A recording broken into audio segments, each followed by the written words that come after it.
You know, I want you to know that this happened in 1944. In 1944, my mother was 42. To the Nazis, she was already worthless, good for nothing. It's true, she was beaten when she was in the Plaszow camp. She was hit in the face and had her eardrum broken by some guard who hit her. And she was abused physically and mentally, and she suffered a lot. And so she was an old woman at age 42.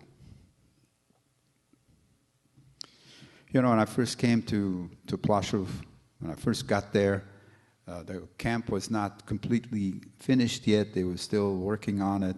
And the division between the men's side and the women's side was not too tight yet.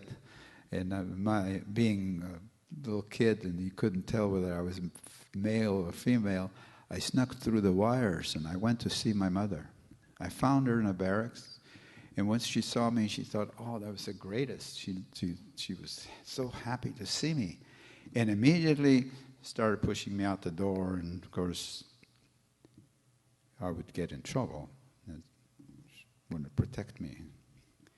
Before I got out the door, she reached behind the rags that she was sleeping on, pulled out a little piece of bread about the size of a walnut, all dried up, and gave it to me. That's the best she could do. It's probably the last thing she had. So as a parent, my parents suffered a whole lot more than we did, even though we went through the same thing. But as parents, they suffered a whole lot more. And I want you to know I wasn't that smart until our children were 14 and 12. When I looked at them,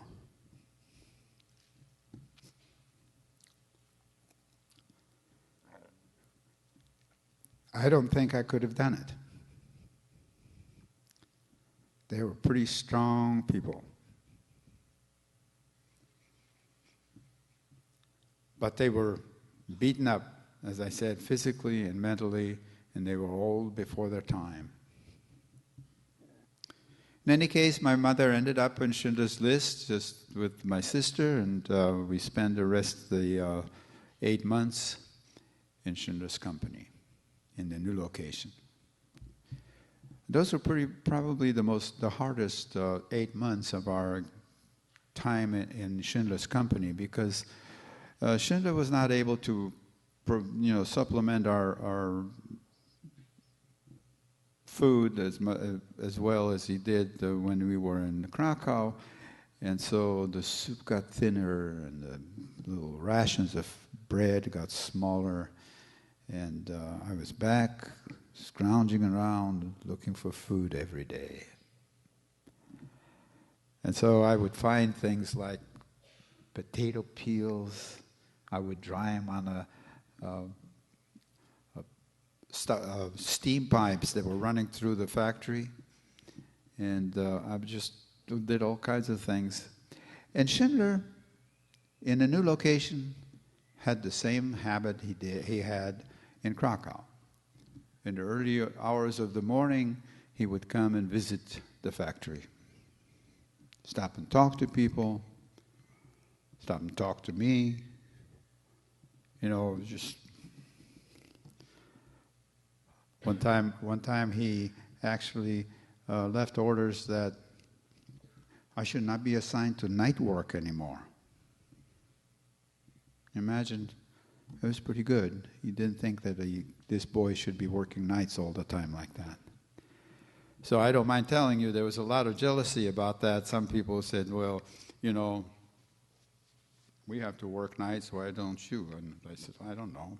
It's Schindler's orders.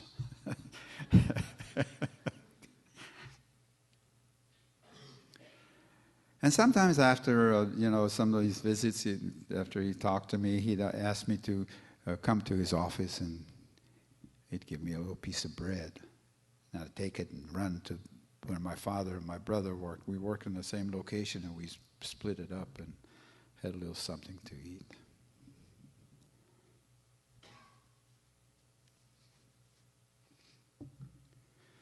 But soon the war was going to wind down, and as I said, if the war had lasted much longer, we probably wouldn't have survived even on Schindler's List. We're just running out of energy, malnourished for so long, and beat up that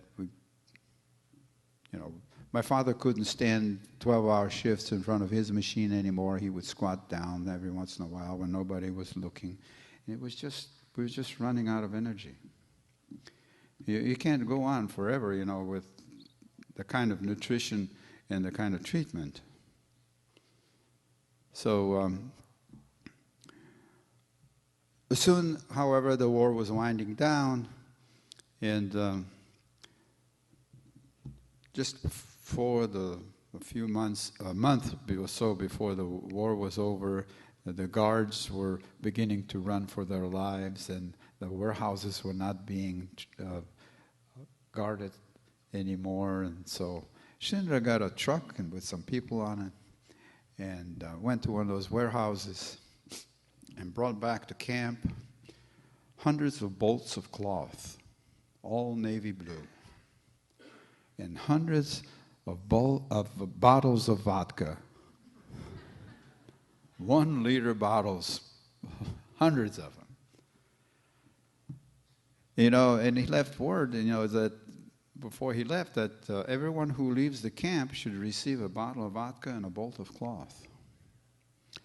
And you would be amazed what a prescient thing that was to do, because we didn't have anything.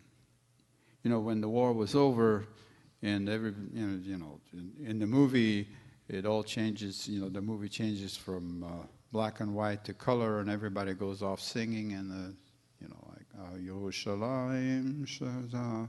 That didn't happen.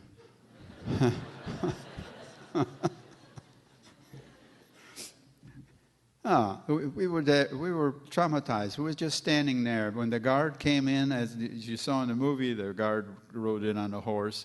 Actually, he got off the horse, and in the movie, he stays on the horse as he speaks. I guess from movie point of view, from the scenography, it's better to have him up there so he could make his speech. But actually, he was standing got off the horse, and talked to us and found out who we were, because they had already liberated several camps along the way, Auschwitz and other places, along the way. So he wanted to know who we were, and once he found out, he said, well, now you're all free.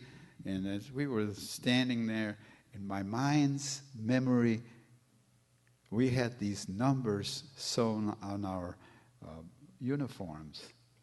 And he said, you're now free, and tear off your numbers.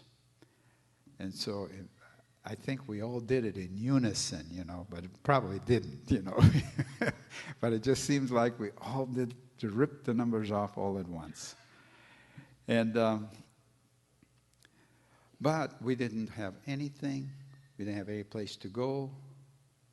We didn't have any place to go to. We lost everything. We were the deer in the headlights, And so when they offered us a trip back to where we came from, we took it. So my parents and my brother and sister and I all went back to Krakow. When we got back, we didn't have anything there, but we have 5 bolts of cloth and 5 bottles of vodka. We could trade it for anything. It was better than money. My first pair of pants were made out of navy blue, and gave the rest of the bolt of cloth to the tailor who did the tailoring, and we could trade it for anything we needed. Food, lodging, whatever we needed. We didn't drink this stuff, so it was pretty good. We had 5 bottles of vodka. It's pretty good.